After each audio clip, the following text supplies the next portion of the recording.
Basically, families in China would pay for their children to be, in a sense, smuggled in. Not smuggled in, because they still had to go through like the formal immigration process, but they created documents in order to say that they were the son, daughter, or bride of someone else.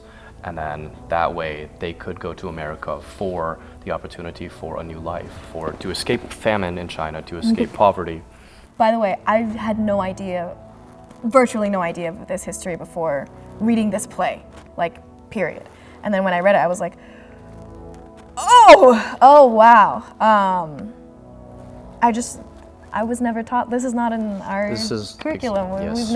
I've never learned this. A lot of the history literally disappeared because there was a huge fire. All the birth records that were in the government buildings in San Francisco were all destroyed. So suddenly people could claim that they had citizenship and were born here.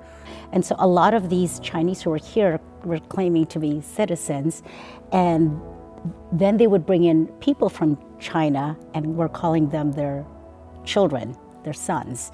And so they are sons in paper. That's why they were called paper sons. They're not blood relatives necessarily. And these people had to go through a really rigorous interview process to prove that they were actually the legitimate sons. And that's the only way they could bring people, Chinese people, here during that time because of the Chinese Exclusion Act.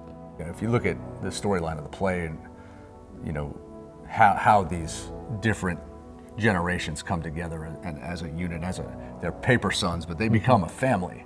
And that theme is, I think, resonant, whether it's an immigration story or whether it's a story about the fractured societies of our culture today in this MAGA era, divisive political times that we live in.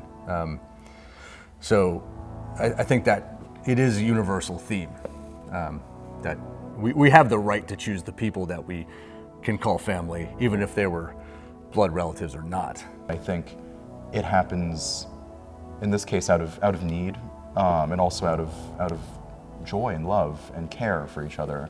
And yeah, so I think the aspect of chosen family that's talked about in the play very much happens in our world, and I've been the beneficiary of such chosen families, and yeah, it's a beautiful thing.